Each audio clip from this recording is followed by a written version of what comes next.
Hey everybody, welcome back to Vinyl Junkie Record Shop. My name is Mike, and I'm going to do a video today that I'm really late to the party on. Several, probably months ago now, months more than weeks. Cloudy, milder, started a thread about your 10 favorite hard rock and metal album covers that were not Iron Maiden, which is kind of tough to do. Every Iron Maiden album cover is a classic, and at least one of those albums is probably on everybody's top 10 list. So I thought it was a really neat thread. Lots and lots and lots of great album covers throughout the years, and this is really tough to try to pick 10 absolute favorites. So I just kind of went into my collection, and I wanted to pick some of the ones that throughout the years I've always kind of had more of a memory of, or that have stayed with me. You could do a video of 100 of your favorite album covers. So these aren't necessarily my absolute favorites, although a couple of them I'll show you could qualify in that category. I mean, this is an ever evolving kind of thing. Your list could change at any moment, depending on your mood and how you feel about the album you're listening to at the time. But there are some stone cold classics that could belong on a list. Now, what I do want to do is I want to try to avoid showing ones that I've seen out there. And I want to try to show some that maybe might be unique to my collection. But some of you guys that have already gotten in on it have stolen a few of them. I've already seen Law's Rocket out there, Annihilation Principle. That's one I probably would have shown. I've seen Pretty Maids, Future World out there. I think the same cat showed both of those in his video. Seen some. There's more out there that I've seen that would probably be on my list. So I'm going to try to show some records that might not get a lot of attention, or just some that you haven't seen out there too often. So again, and I like to cheat a little bit. You can kind of see in the background a little bit of a bonus. That's a stone cold classic. That's one of the first albums I remember as a kid. That's Love Gun by Kiss. Could have put Destroyer up there too. Won't show it because it's in the background. There it is. I do want to show a couple of honorable mentions. Most of these are going to be older classic albums, but I do want to show a couple of newer ones that I think warrant some attention. I'm going to start with this one. If you didn't check out the last video I did on the band Maul, death metal band Maul from Fargo, North Dakota, check out that video. I want to show this album cover again because I love it so much. This is such a great album cover. This art is fantastic. I'm not much of an artist, but one thing I do remember from watching all the Bob Ross videos is you can do an awful lot with just a variation of different shades of one or two colors. And that's one of the things I like about this. Purple's a great color anyway. And you've got different variations of just like purple, a light purple, a purple, a darker purple, magenta, whatever you want to call it. Some blues, and then you got a couple of you got a bright orange here and here that kind of draw your attention to a couple things. You throw that in there as a bit of a distraction, but really amazing what you can do with just shades of one or two colors. This is such an excellent illustration and drawing, all from the detail to the colors and everything. So that's Maul with Seraphic Punishment.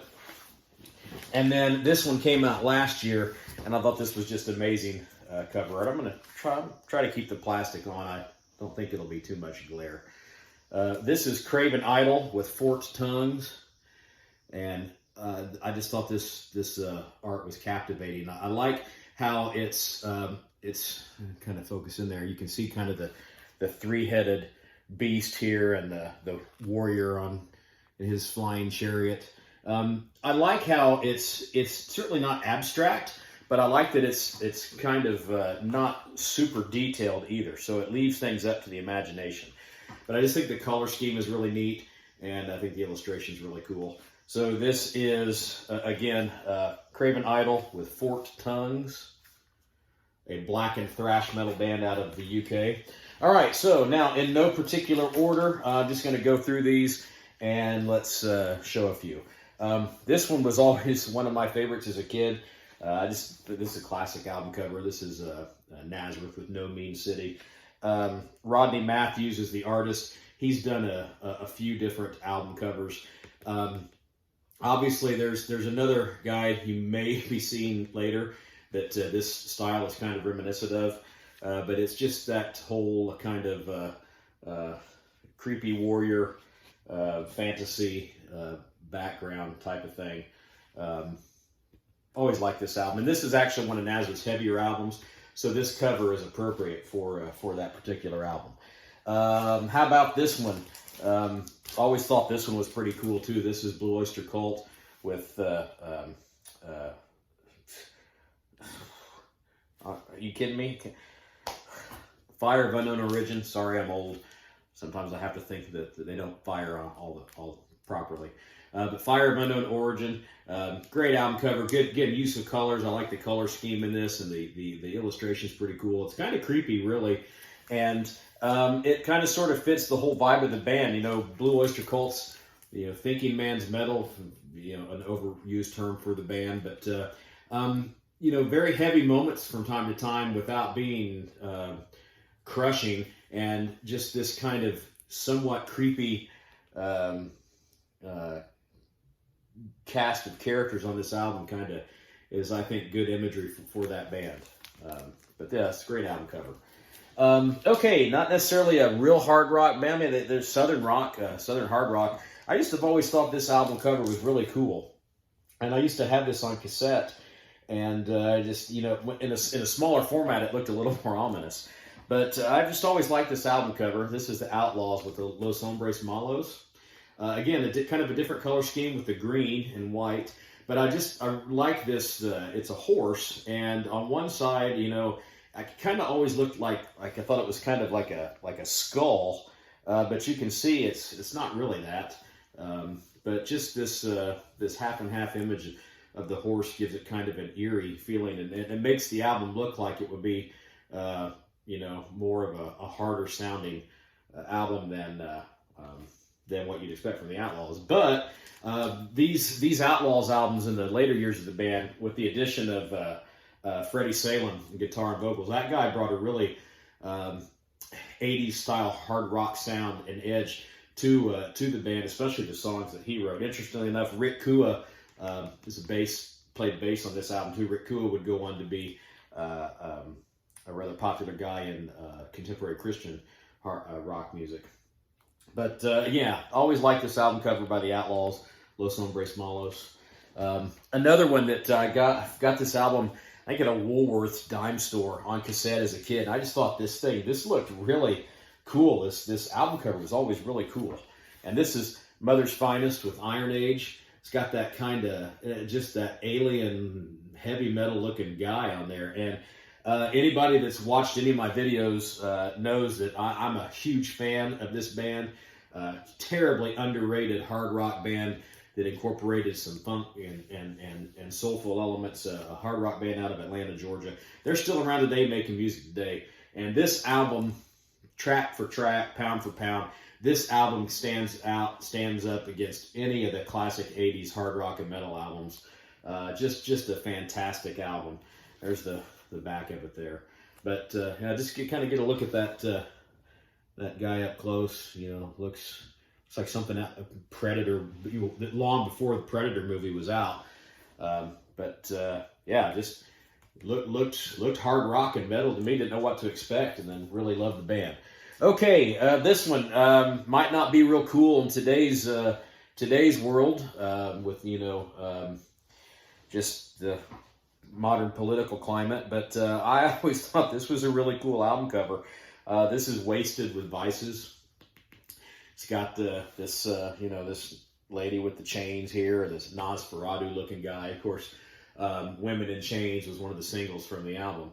But this was the band with Pete Way after he had left UFO and went out on his own. You know, good album. It's not the greatest, but yeah, I just always thought this album cover was really cool. Again, kind of the dark colors, I like that, and just it's one that's always been memorable. Okay, moving on. Again, this is one of my favorite album covers from this band. They've got, I could have chosen another one, but I've always thought this was one of my favorite album covers. This is Thunder 7 by Triumph. Just a great design. And again, the color scheme with the brown. You don't see a lot of that kind of a burnt orange or brown, or you don't see a lot of those colors. Although this orange around the edge, or this kind of shade, was prominent on the album that preceded this. I'm doing it again. One of my favorite albums, and I'm struggling to Never Surrender. But that's a great album cover too. But I think I like this one just a little bit better. So Triumph Thunder 7. This one is one I don't think anybody's ever shown this album. And back in my day, you'd do blind buys, and it was pretty much you buy an album based upon what the album art looked like. And this was one that I did. This is a band called Mayday. The album is Revenge. Just always thought this was a pretty neat illustration of this kind of late 70s, early 80s technological robot with the Les Paul guitar and all the wires coming out of them. And then you had on the back, you had kind of the photo of the band there. Your typical kind of hard rock, AOR hard rock 80s album. This is on A&M Records, I believe. Not a fantastic album. It's got a couple of really good songs. The title track, Revenge, is a song that I always remember. So you might, I think these guys are on YouTube if you want to check them out. But always like that album cover. One of the most absolute classics. This is a Frank Frazetta cover. You need no introduction. The Death Dealer, Molly Hatchet. Maybe a toss-up between this one and Flirting with Disaster. Which cover I like most. Both are so iconic.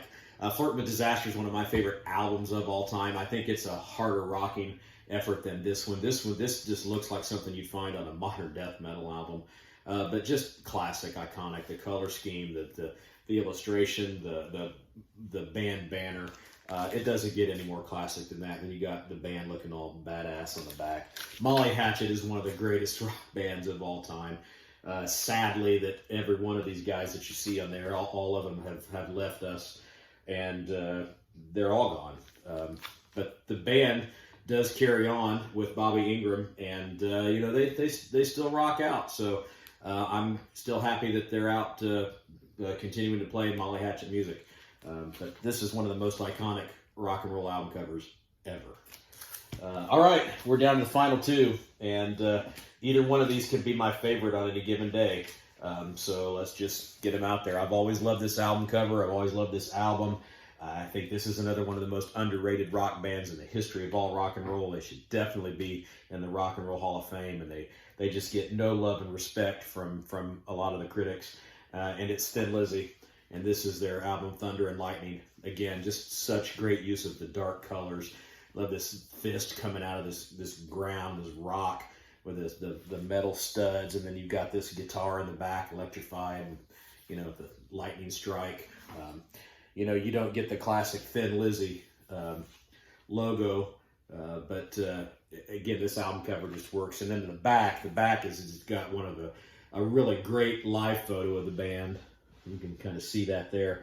And this album, this was the album that had John Sykes on it. And he just brought a really hard edge to this particular album. The title track, Thunder and Lightning, one of my favorite songs of all time. Holy War.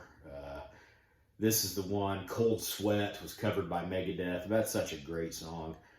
Baby Please Don't Go. This album is just one of the most underrated classic hard rock albums ever. And on any given day, this would be my favorite album cover of all time. And it would, if it had to be a tie, I mean, again, it can change day to day, but one of the all-time classics. I remember when this album came out, it scared the crap out of me. I thought, man, what an amazing album cover. I just absolutely love it. And I don't know, maybe there's a clue in here somewhere, but let's get to it. Here it is. Uriah Heep with the Abominog. Look at that. That is just frightening. You look at this and you're like, oh my goodness. Now, a lot of people might go back to some of the more classic Uriah Heep albums with their classic artists. No, I've probably got one down here. Let's just go ahead. Everybody loves a little bonus. But this one here, Demons and Wizards. I'm drawing a total blank, the guy's name, and I'm gonna have I'm going to have to look it up because I hate to not know that, because he's a classic artist, and I know it's in here somewhere. This is going to be so frustrating. It's not on there. Oh, I hate it when I do this, but I'm not gonna pause the video or do an edit because I don't do all that happy horse shit. I'm gonna find it. Here's the other one that the guy did. He's done Yes album covers too. This is The Magician's Birthday. It's on here somewhere, and I'm gonna find it. And I'm gonna feel really, really dumb when the name comes to me.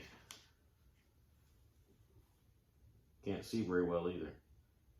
Roger Dean. Roger Dean. I cannot believe that I forgot that. But a lot of people would go with the Roger Dean album covers. No, I'm going with this one. This is a Abominog. I didn't research who the album artist cover is. Les Edwards. Les Edwards is the artist, and he's got a website you can go to and look at some of his stuff.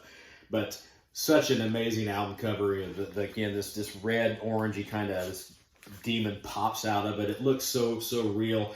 I probably remember like this. It looks something like Rick Baker would have done in some of his 80s horror movies. And if you ever had those Fangoria, I think it's Fangoria magazines, horror magazines, I'm pretty sure I've seen that or something like it in there. But then there's the really cool photo of the band in the back. This is without a doubt Uriah Heep's hardest rocking album. It's a solid new wave of British heavy metal inspired hard rock and metal album. It's got some of the heaviest Uriah Heep tunes on it. You might probably see this album again in either one or maybe two more different kinds of videos. But Too Scared to Run on the Rebound, The Way That It Is, great song. And one of my all-time favorite Uriah Heep songs, Sell Your Soul, so heavy. If you're not familiar with this later version, the later era of Uriah Heep, and if you've never heard anything off of Abominog, please check out Sell Your Soul and tell me that's not one of the great 80s hard rock and metal songs that got lost in the shuffle. It stands with any other band from that decade. Classic band, classic album, love it. I loved it so much. I love this. I found this awesome t-shirt online, and there it is. So yeah, those two at any given moment could be my favorite album cover. That's not Iron Maiden. So hope you like those. Again, late to the party. Let me know what you think of these. And if you're just now seeing this particular thread from my channel, get out there and make your own video. I love these videos about seeing different album covers throughout the years. There's always one you see like, oh man, why did I think of that one? Or I can't believe I didn't come up with that one. I'll put these albums away and come across one that I should have picked up that one. So maybe there'll be a second wave of this particular thread, sooner or later. So anyway, those are my 10 with a couple of extra bonuses. Again, thanks for stopping by the shop today. It's been great talking to you, and I'll see you on the flip side.